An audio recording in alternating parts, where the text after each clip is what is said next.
Hello and welcome to the podcast. I'm Karen Weaver. My guest today is deeply concerned about college athletics and, in particular, the student athlete experience. As a former rower at Northeastern University back in the day, he knows the long days and longer weekends it takes to compete in Division I athletics. Now, as president of Wagner College, Jeff Doggett has been closely monitoring the changes in college sports and what it means for his Division I campus in New York. Jeff, welcome to the podcast. Thank you for having me.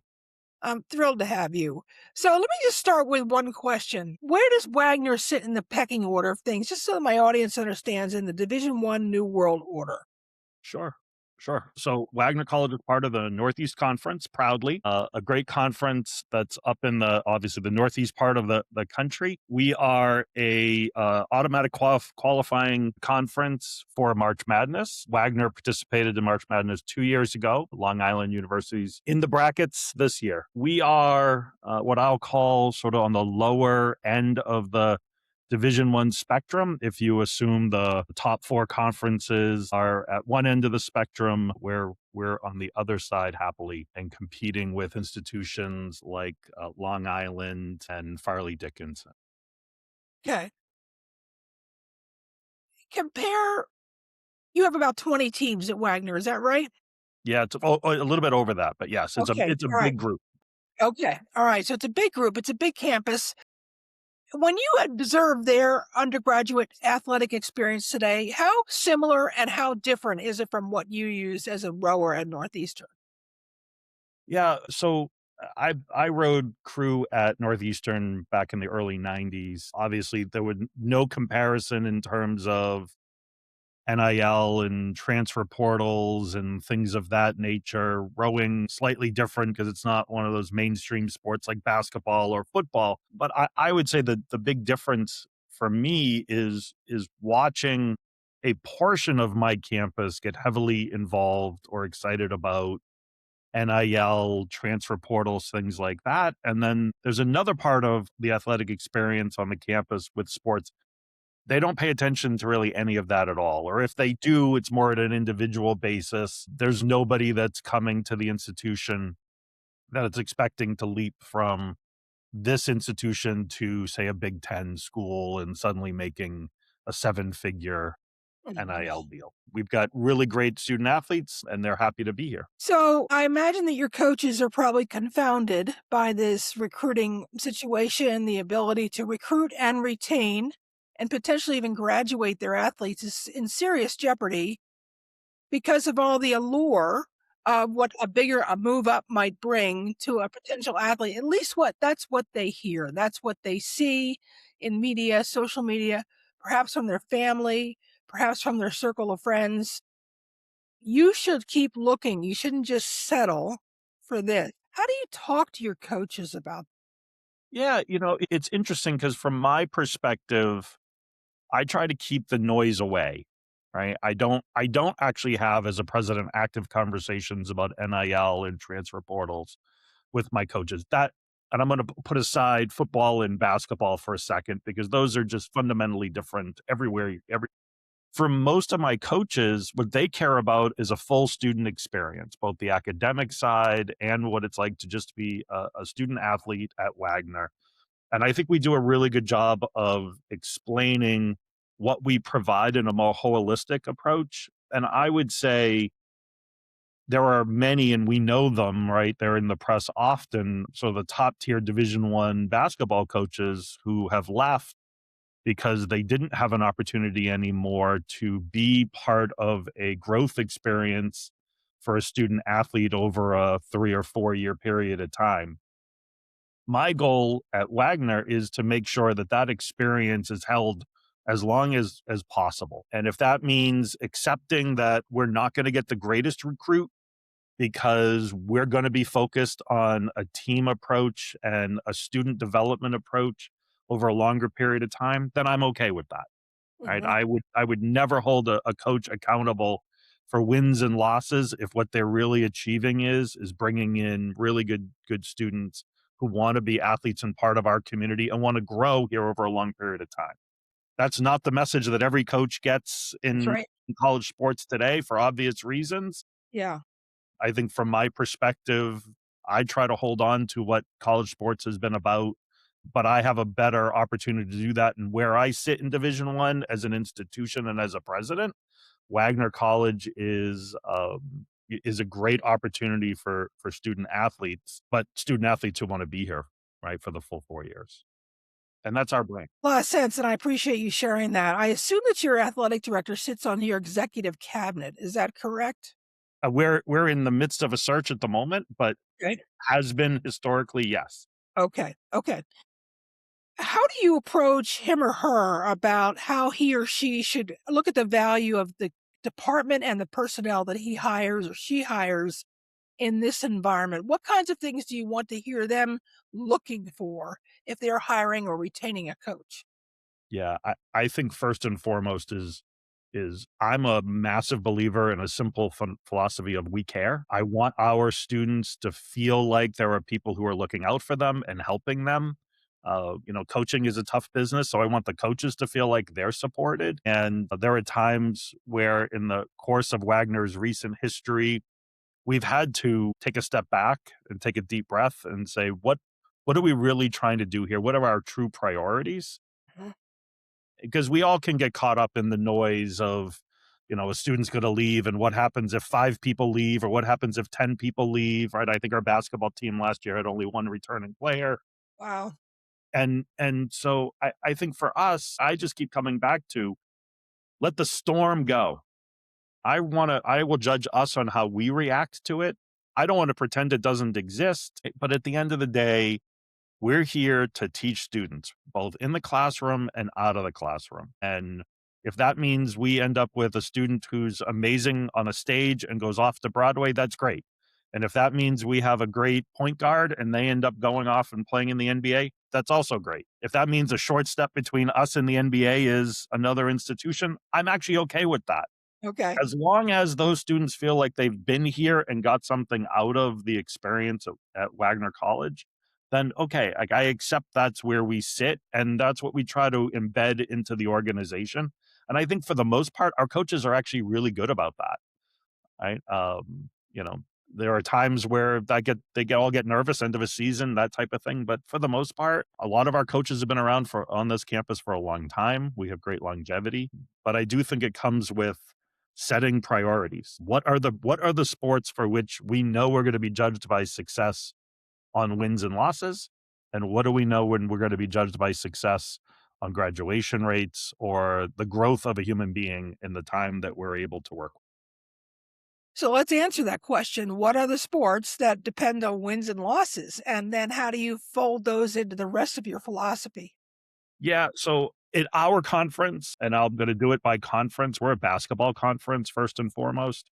So to me, that's very important on the wins and loss sides, both men and women. After that, I think it really just depends on where we see unique opportunity.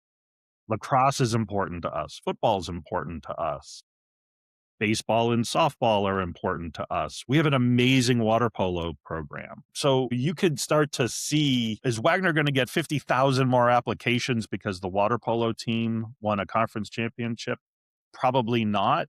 But the truth of the matter is, at a Wagner, we're not going to see 50,000 more applications if the basketball team makes March Madness either. We're a regional institution that does its best to help students grow.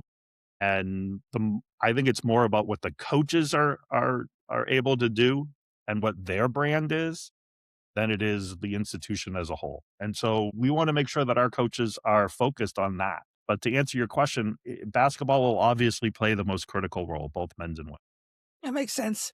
So in light of that relationship with your conference colleagues, has your conference made a demand, a request, a strong encouragement in trying to create revenue share opportunities across the conference? Some of the other basketball centric conferences have said each school's got to hit this number, this total number for rev share for men's basketball, for women's basketball.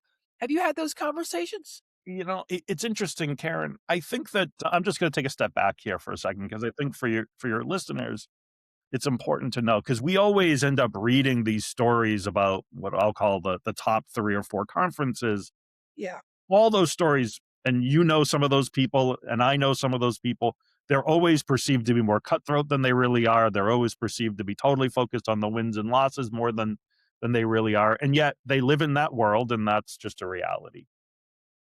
At our conference in the Northeast Conference, I think what is great is that we are way more of a team approach at the presidential level. I think we have a really firm grasp as to who we are and where we sit. And I think it's one of the things that makes the conference so great. Right now, the Northeast Conference has a number of institutions that are working their way through the Division One transition phase. So we're not going to sit in a room and start creating all these elaborate rules and policies and creations that in all intents and purposes will help only a few because we're conference focused. And I think that's a difference than I know a lot of other conferences where there are have and have nots. And there are schools that are really trying to just get ahead because they've got in their own mind, just as their students are thinking about the next transition in their lives, the institution itself is also thinking about that transition. The Northeast Conference is actually in a slightly different place. Interesting. And so I think most of our conversations are how do we help the conference as a whole? How do we help its brand as a whole? Not necessarily how do we create a divisive system of the have and have nots. Okay, that makes a lot of sense, and actually, it's refreshing to hear. At least the commissioners that I talk to feel like they're getting pressured. They have to set minimum standards for rev share, numbers of scholarships offered per team, for all those things. Everybody in the conference opts in, those kinds of minimum standards. It doesn't sound like you guys have had to do that. No, not we haven't, and hopefully we won't anytime soon. I mean, I think there are realities to all of this, right? And I kind of liken it. This is just me personally. I never wanted to be the one that went out and bought the newest piece of technology. Right? Let somebody else play with it for a year or so, and then we can catch up to it. And so I can't speak for the other presidents in the NEC, but I think for many of us, we look at it and say, okay, so if we were to go and create some of these dynamics, what are we doing that for? So that we can remain slightly closer to the middle of the range conferences who Hmm. themselves are trying to figure out how do they move up just a little bit more when we have institutions that we're thrilled to be part of our conference, but they're still working their way through the transition.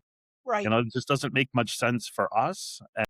Um, and I think at the end of the day, I draw some parallels between how institutions react to rankings, right? Just US News rankings and things like that, maybe back in the 90s and early 2000s, and where everyone sits in this world of NIL and transfer portals and rules and regulations. Everyone is trying to reposition themselves. And there's just so much noise in the system right now Very much that it's so. really difficult to pinpoint where you're going to exist. So I think for us, again, I think I can say this for everybody in the conference, we like who we are and we like who we're working with. And if that means we're in a slightly different position, okay. That's we'll figure that out over time. That doesn't mean we'll remain where we are today, right? We could adjust in the future. But right now, I think a school like Wagner looks at it all and says, what is the difference between opting in and opting out? It's more headcount issues than it is NIL. Okay. And I care deeply about the headcount. Well, let's dive into that. Let's talk about the head count. What kinds of adjustments have you made in this new era regarding opting in and head count? Yeah, so we didn't opt in, and so we're trying to maximize headcount as best as we can. I think the most obvious place for that is football, right? Where I think we're about 150 students roughly on the roster, which would be higher than right, and so that this comes whole back, and this is where I give our coach a lot of credit. Where other institutions are trying to reduce their size, maximize their playing time, we're saying, okay, what's a model that works? For us, it's a larger roster. We're going to play some games that are off the schedule. We'll call those JV for lack of a better term at the moment. We're going to give people playing time. The coach's view is we always want to make sure everyone on the roster has an opportunity to build film, get on the field, have an experience, and learn. Right. Okay. And does that mean that we're going to see more transition at the end of any year? Maybe, right? Maybe we do. But if your goal is to impact the number of human beings or the most number of human beings you can as part of a teaching model and give everyone an opportunity to have an experience and grow personally and academically, then that's a headcount model that works, right? Yeah. So that's sort of how we see it. It's not the most elegant solution to the problem of how we all work within a new set of structure, but I think for us, it's a model that really works, and I think for the most part, our students enjoy that, and I know our coaching team does. All right. So I'm a new college president coming into your conference for the first time. It sounds like you all have had a lot of conversations about the philosophy, the positioning, the equity and and your competitive nature, that type of thing. I'm a new president. I don't understand any of this. So how do you help me get up to speed with helping my program and me fit into this new structure? Because it is very different. Yeah, so I before my time at Wagner, I was at Merrimack College and was assisted President Hopi in transitioning from a Division II program to a Division I program. So I kind of have a good sense of what that feels like. And I would say to answer your question, it dramatically depends on how ready the institution is when it arrives, right? If you've been in a situation like Merrimack where the strategy was do everything you can to appear to be a Division I program, so when you actually move in, you've already got the scholarships built in, It's you've true. already got the spaces built in, right? It's a smoother transition than it would be if you don't have much of that, but it's all a, if you build it, it will come strategy. So I'm gonna do more of the if you build it strategy than it's already Okay. there, it's just moving up because that's a little less instructive. I would say the most important thing is appreciate the fact that you're making a significant investment, and then at the same time, don't be naive about how that could easily be perceived as suddenly becoming the most important thing, Yes. right? It's not. And again, there may be institutions at the upper level where it is the most important thing, and I get that, like, I'm not judging that, uh, but for a conference like the NEC or the MAC or the Sun or things like that, I think what you're gonna find is the South.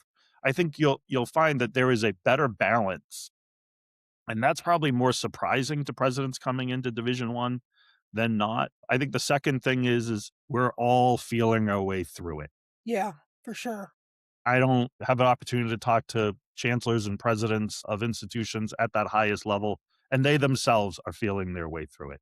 Very And if much it's so. not NIL and it's not the portal, it's TV contracts. And if it's not that, it's the new rules of the NCAA. And if it's not that, it's trying to follow the 50 or so legal actions that Charlie Baker and his team are doing an admirable job trying to navigate and figure out. The terrain is just constantly changing, Yeah. and so it just is gonna take more time of a president and athletic director to focus on external impacts, but the reality is that's happening to presidents on almost every level right now, whether it's Yes. federal Yes. funding or DOE rule changes and things like that. So, I just always go back to where there are there good colleagues that you're working with at other institutions, and is the conference able to help you fit within the structure, right? And Gotcha. I think that's where I would begin. If I would sort of describe it, Karen, is if I were a Division II school and I was looking to move up into a Division I program, what conference would I want to be at? It would have to be one that can help you navigate so much change, appreciating that you're signing on to change for the foreseeable future. I think that's a really good point. That's kind of the sweet spot of why I started this podcast is I want to understand those decisions and how much they were prepared and then what surprised them. Mhm. And I think now that we have this upset in the NIL rev share world, everything is unprepared and surprising, trying to figure it out. So everybody's in the same boat.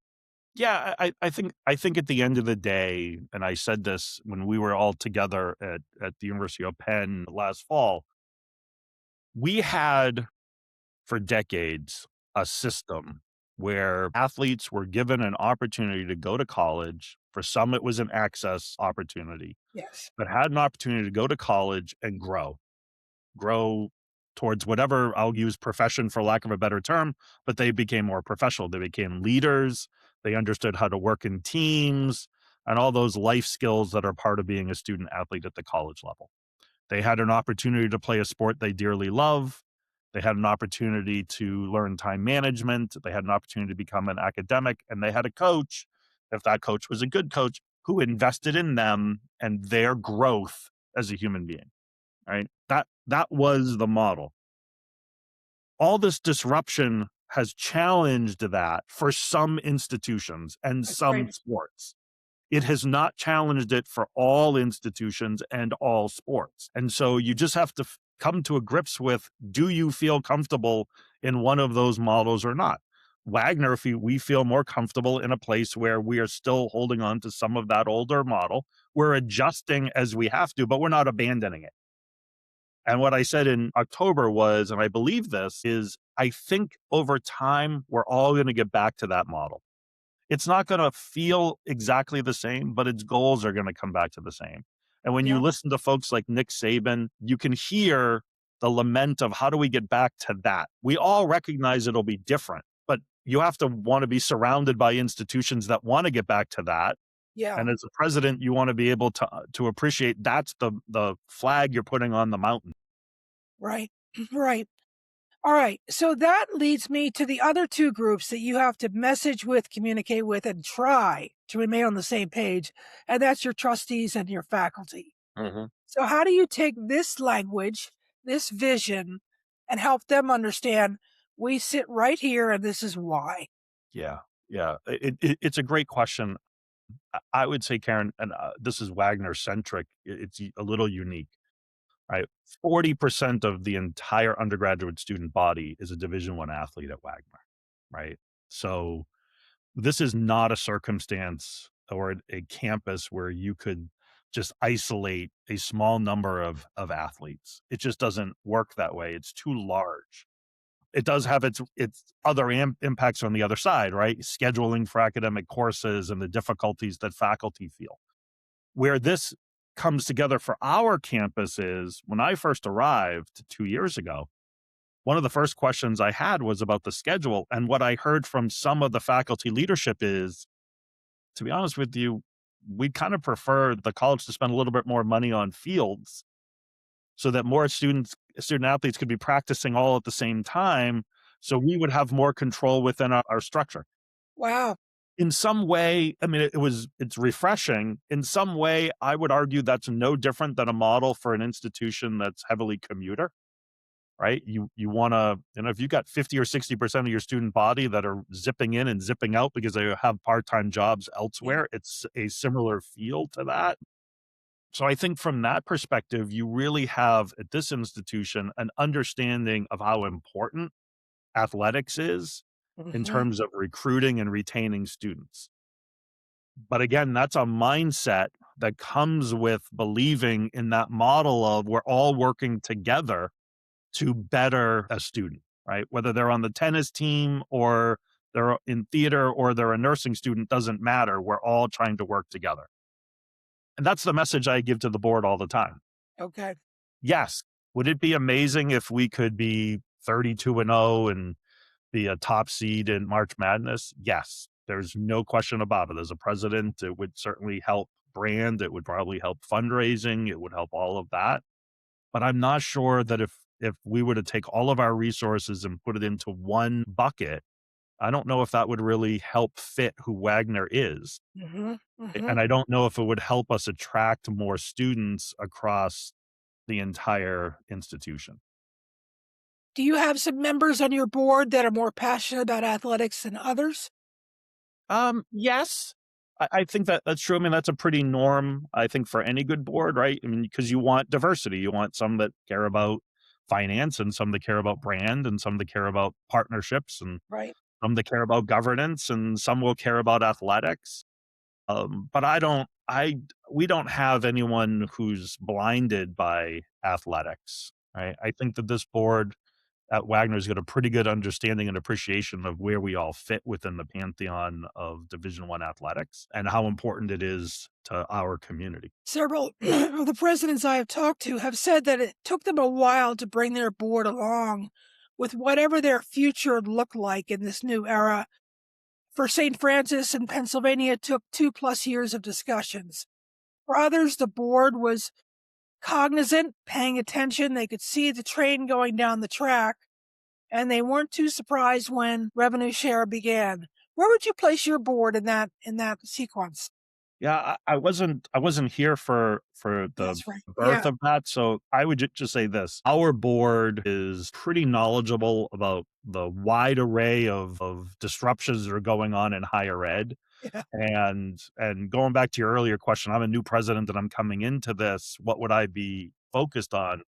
I would be focused at the board level of making sure everyone has a firm grasp of the ambiguity that's surrounding us. Yes. And yet there are in any good sport, my first sport analogy here for this is you have to know where the goals are, Yeah. right? And so you can pick your direction, but ultimately you've got to know where the end zone is and you've got to know what's important to you. And so I don't wouldn't recommend any board to be solely focused on sports. I wouldn't also say it should be only focused on any other aspect of a college or a university experience. Yeah. Do you do regular sessions with your board, kind of updating them on all the issues that are going on in higher ed right now? Yes. Okay. Yes.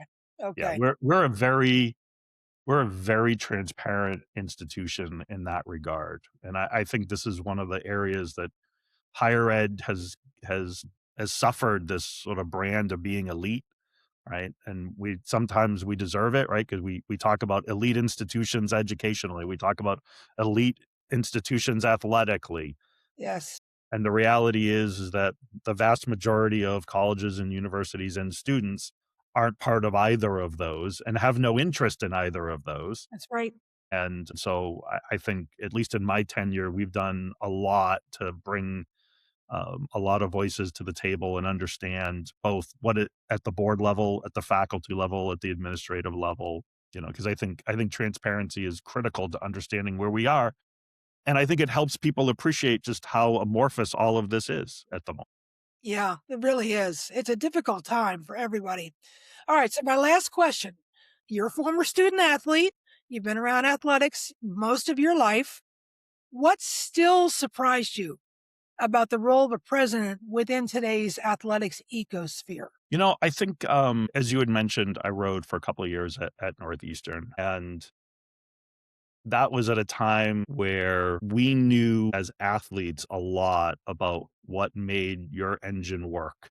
Hmm. Right, and rowing, I would say at a higher level, right? You get be hydrated and eating the right foods and getting sleep and things like that. So that the fact that we knew that then and we know it today is not the surprise. I think what the surprise for me is in a world of social media that our student athletes have now all grown up in, they Hmm. are very cognizant of their own individual brand. Yes. And as a result of being cognizant of own individual brand, they know more than I ever could have imagined in what makes that brand work, including the food that they're consuming, their hydration. Their Interesting. ability to keep up with that is at times it's surprising to me. I understand it and I appreciate it greatly, but I'm amazed at how conversations don't always revolve around winning and losing, Hmm. or how do we recruit the best midfielder or things like that, but more like, how do we make sure we've got more, chicken in the dining hall? And how do I make sure that the hydration stations are a little bit better? How And how about do we that? make sure, right? Because even those student athletes that don't necessarily have any desire to go beyond Wagner and will play out their time in their sport, and they know that the end of their college experience will be the end of them playing, they still see themselves as an individual brand that they wanna take care of, and their focus on that is admirable and sometimes amazing to me because that just wasn't That's we right. had to worry about it, but it was not the first thing I picked up, head off the pillow and worried about. Absolutely. That's fascinating, Jeff. I appreciate you sharing that with us. Thank you for spending time with me and my listeners. including some of my students. This has been a great conversation to kind of see where people are settling in at and saying, this is who we are, and it's just fine for us. Yes, that's exactly right, and I would just say one last thing, Karen, on that is I if you're being transparent with your board and your faculty, it's really important to be transparent with your students and your students' family, right? It's okay to have a real honest conversation about what your expectations are and what fits within your culture, and for the students to appreciate that, so they know what they're navigating, That's right.